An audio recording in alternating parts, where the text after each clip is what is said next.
Oke, berikutnya ini adalah SOP tutor ya, cara mengajar di bimbel. Nah, yang pertama itu, bimbel itu tidak perlu mengulangi materi yang ada di sekolah. Jadi kita nggak perlu menerangkan dalam-dalam, kemudian cerita panjang lebar itu nggak perlu. Nanti menghabiskan waktu, masalahnya waktu di bimbel itu kan dikit ya, cuma 1,5 jam, kemudian misalkan mapel matematika aja lah. Matematika di bimbel itu cuma 1,5 jam. Padahal ketika matematika di SD, misal SD kelas 4 itu kan waktunya panjang. Mereka bisa sampai 6 jam atau sekitar berapa? 3 jam ya, 3 jam. Jadi kita nggak perlu menerangkan apa yang telah diterangkan di sekolah. Nah, langsung dengan soal. Jadi tidak perlu diterangkan lagi. Nah, kalau misal mencoba soal dan siswa salah, misalkan kita ya silakan kerjakan nomor 1 sampai 5 gitu ya. Kemudian soalnya kok salah cuma nomor 3. Nah, yang diterangkan ya nomor 3 aja, nggak usah diterangkan semuanya. Nanti kelamaan. Jadi intinya kita mencari apa yang tidak dipahami siswa ketika di sekolah kan gitu. Kita mencari apa yang tidak dipahami siswa ketika di sekolah. Nah, caranya gimana? Dengan mencoba soal. Nomor 1 benar, berarti dia udah paham materi itu. Nomor 2 benar, dia udah paham materi itu. Nah, nomor 3 kok salah, berarti dia belum paham di materi nomor 3 itu. Kemudian kita terangkan nomor 3 itu. Gitu. Jadi yang kita terangkan itu tepat sasaran gitu. Kalau kita menerangkan dari awal sampai belakang, ya malah siswanya ngantuk.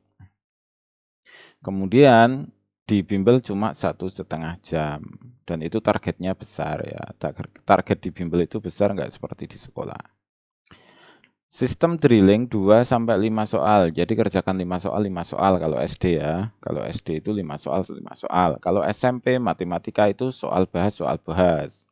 Jadi nomor 1 dikerjain, selesai dibahas. Kalau benar ya udah lanjut nomor 2. Kemudian nomor 2 dikerjain, kok bener lagi lanjut nomor 3. Nomor 3 dikerjain, kok bener lagi lanjut nomor 4. Nomor 4, salah. Nah, itu baru diterangkan itu nomor 4. Kalau SMP ya, SMP SMA itu satu soal aja. Satu soal, satu bahas. Satu soal, satu bahas. Kalau benar nggak usah dibahas langsung. Kemudian kalau SD itu bisa 5 soal, 5 soal. Karena soalnya cenderung pendek-pendek dan mudah dikerjakan ya. Pendek-pendek dan jawabannya juga pendek. Tidak memerlukan langkah banyak itu dalam mengerjakan soal itu. Dalam mengerjakan soal itu biasanya kan cuma satu langkah, satu langkah. Otomatis bisa kita 5 soal, 5 soal. Atau biasanya kita kenal dengan metode 55 gitu ya. Di Akila itu ada metode 55 itu adalah ngerjain 5 soal, 5 soal. Nah, yang dibahas cuma soal yang salah. Yang dibahas cuma soal yang salah saja. Kita nggak usah nerangin soal yang udah benar. Diterangin panjang lebar, anaknya ngantuk gitu ya. Kemudian kegiatan di bimbel itu kan cuma drilling ya, cuma drilling. Cuma drilling. Kita nggak usah jadi konseptor desain-desain model pembelajaran di mana siswa itu harus mengerti, siswa itu harus memahami. Enggak perlu, yang penting bimbel itu kan nilainya bagus. Saat nanti ulangan, itu nilainya bagus. Itu tujuan bimbel di situ aja. Nggak usah kita kemana-mana seperti di sekolah. Waktunya nggak cukup. Waktunya itu nggak cukup. Kalau kita mau membuat apa ya, desain sekolah, kemudian kita masukkan di bimbel, waktunya habis. Jadi kita nggak bisa membuat desain bimbel seperti desain sekolah, karena tujuannya berbeda, gitu ya. Jadi nggak perlu ngotot-ngotot, wah kita ingin yang berkarakter lah, kemudian ya nggak. Kalau bisa sih silahkan, kalau bisa silahkan ya. Ini tidak ada larangan juga. Namun karena waktunya sedikit, nanti malah kehabisan waktu untuk ke sana. Intinya karena ini nantinya di bimbel itu cuma drilling soal, Jadi kita perlu menyiapkan soal atau pakai LKS siswa. Nah, biasanya kita pakai LKS siswa. Nah, kalau habis baru kita nyetakin soal gitu ya.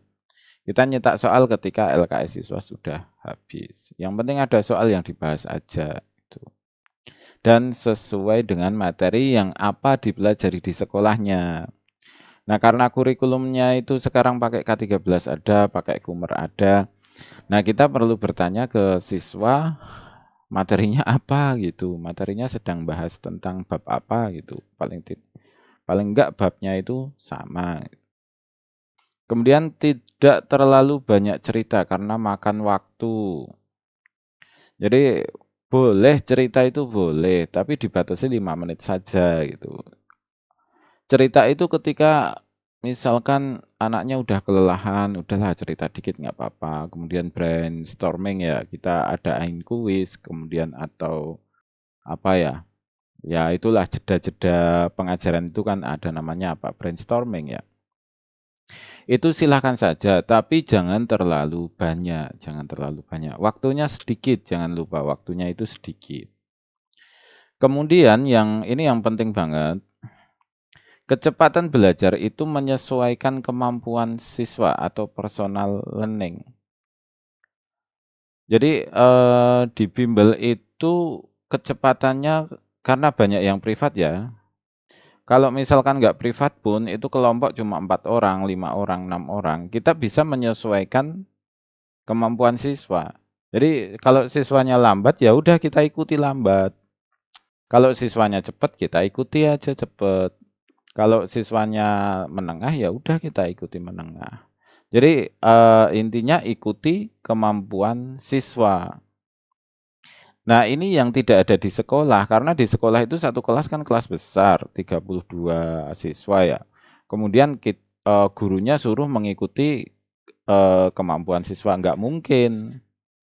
Nah, yang mungkin di personal learning itu hanya di bimbel. Kenapa? Karena siswanya dikit. Apalagi kalau privat ya, privat satu siswa satu tutor. Udah ikuti aja itu kemampuannya. Jadi ikuti cara berpikirnya, ikuti kecepatannya gitu. Kecepatannya kita ikuti aja. Kalau dia cepat ya udah ikut cepat. Kalau dia lambat banget ya udah ikuti aja. Kemudian cara menerangkannya juga mengikuti kemampuannya. Eh, jadi siswa yang pinter itu ketika kita menerangkan terlalu detail, dia bosan. Kalau kita dapat siswa cepat, ya udah neranginnya cepet aja, melompat-lompat nggak ada masalah. Nah, ketika kita dapat siswa lambat, terangin dengan detail, paham nggak? Kemudian maksudnya apa coba? Paham nggak? Maksudnya apa? Paham nggak? Jadi kita ceki terus. Jadi setelah kita ngomong, kita cek. Setelah kita ngomong, kita cek. Kita terangin, kita cek paham nggak yang bagian ini. Kita cek bagian ini. Nah, seperti itu. Personal learning jangan lupa. Kemudian berikutnya perhatikan mood siswa. Jadi yang biasa biasa terjadi itu kita kan sudah siap ngajar nih. Misal jam setengah tiga gitu. Mulai lesnya itu jam setengah tiga sore. Nah, tutornya kita itu udah siap ngajar, udah siap materi, udah siap soal, udah siap nanti apa yang mau diterangin ada, brainstorming-nya ada gitu, udah siap lah kita udah persiapan. Nah, siswanya datang duduk gitu, terus langsung kita berikan apa ya? Kita berikan materi lah kayak gitu. Ayo kerjakan nomor 1 sampai 5 gitu. Padahal anak itu ya baru pulang aja dari sekolah, belum mandi, makan baru dapat setengah piring, sudah suruh berangkat les,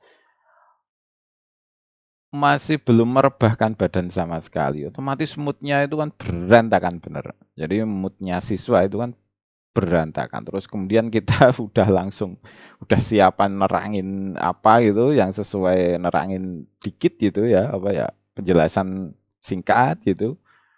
Anaknya belum mood gitu ya.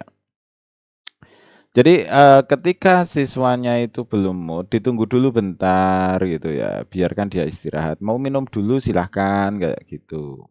Biarkan dia istirahat walaupun cuma 2 menit, 3 menit, itu akan membuat dia mood-nya berubah. Kemudian jangan langsung dicarikan soal yang susah. Kita carikan soal yang mudah-mudah dulu. Kan mudah dia nggak terlalu mikir-mikir banget ya. Nggak terlalu mikir ini, oh ya ini nomor 2 di nanti aja ya, nomor 4 nanti aja. Kita kerjain nomor 1, 3, 5 dulu, kayak gitu. Jadi carikan soal yang mudah-mudah dulu biar dia masuk, pikirannya itu masuk ke dalam mapel yang kita pelajari. Kira-kira seperti itu. Kemudian siswa sebenarnya sudah lelah. Jadi memang sebenarnya siswa itu udah lelah karena dia udah berangkat pagi dari jam 6 gitu kan, sampai sampai rumah udah jam 3, kemudian langsung les gitu. Ya udah lelah. Kemudian saat drilling, nah materi kita kan materi drilling ya. Kasih jeda saat drilling namun jangan terlalu panjang. Jadi silakan nomor 1 sampai 5, kemudian nanti misalnya yang salah nomor 2, kemudian kita bahas, kemudian kita kasih cerita dikit gitu ya. Boleh cerita, namun sedikit saja kalau lihat sikon. Kalau siswanya udah kelelahan banget gitu, kita cerita dikit nggak masalah. Tapi kalau siswanya lagi semangat ya udah nggak usah cerita, nggak usah cerita. Cerita itu ya bebas lah, ya mau cerita apa bebas, namun jangan terlalu banyak. Kita cerita dikit, apa ya atau anaknya yang suruh cerita. Kalau anaknya pintar ngomong, seneng ngomong, silahkan dia ngomong gitu. Biarkan dia cerita sendiri gitu, silahkan. Tapi intinya kita harus membatasi, kita harus membatasi targetnya itu ada di dalam satu pertemuan yang 1,5 jam itu ya. Kira seperti itu ya. Kira-kira seperti itu untuk cara mengajar di bimbel. Masih banyak sekali ya sebenarnya yang, eee, jadi dalam prakteknya itu nggak semudah itu ya, dalam prakteknya.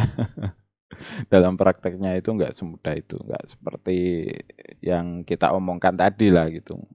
Dalam prakteknya itu ya ada aja itu, jenis-jenis siswa itu banyak banget dan kita perlu memahami, oh ini kita anggap kita dalam pikiran kita aja buat aja ini.